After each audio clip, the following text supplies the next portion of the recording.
What's up, y'all? Welcome back to Chef's Pantry. Today we're going to make an authentic Creole jambalaya. Previously, we made a brown poultry stock, and this is what it's going to be used for. You don't have to use our poultry stock. You can buy some in a box, but it does make a difference in the overall finished product. With that said, let's get started.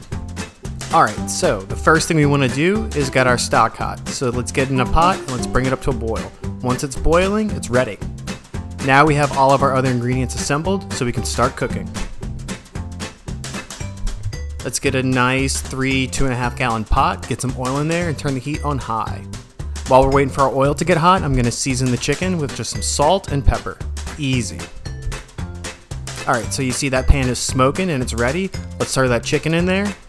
And you can see, since the pan was ripping hot, you know, none of the chicken is sticking, and it's going to cook and brown up a little bit. It's not going to brown a whole lot because it's going to steam a little bit, but that's fine because you'll see that our end product is going to have a really nice brown color because we made a good stock. Alright, so I'm looking at my chicken. I do wish it had some more color, but I'm taking it out anyway.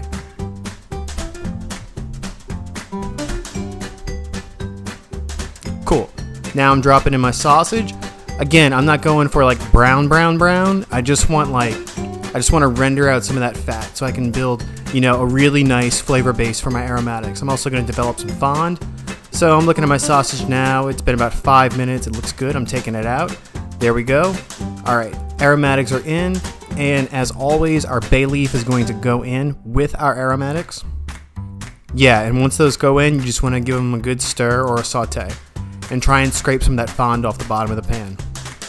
So after about 7 minutes on high heat, this is what my aromatics look like. So I just threw my garlic in. That's more like a garlic paste because I microplaned my garlic. I didn't chop it. So now you just want to saute that up. Now if you could smell that pan right now, you'd be like, whoa, this jambalaya is going to be great.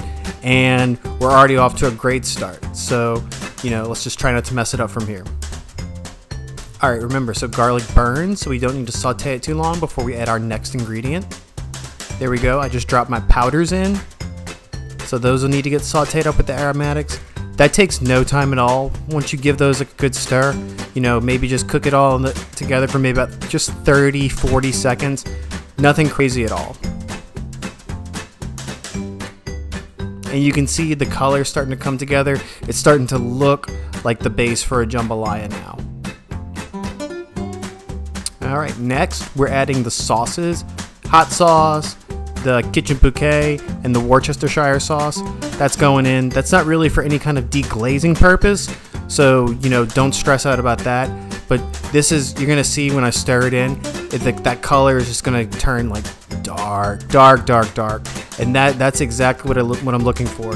And you want to smell, like you want to, at this point, your whole kitchen should smell like jambalaya. It should be unmistakable. And if you followed the recipe and you followed these steps, you definitely got there, and we're there together. So that's awesome.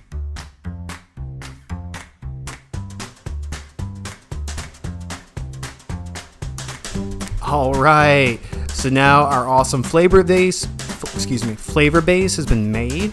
So I'm just going to saute in that meat I cooked off ahead of time, those chicken thighs, that sliced sausage, and I just want to, like, this doesn't need any further cooking time.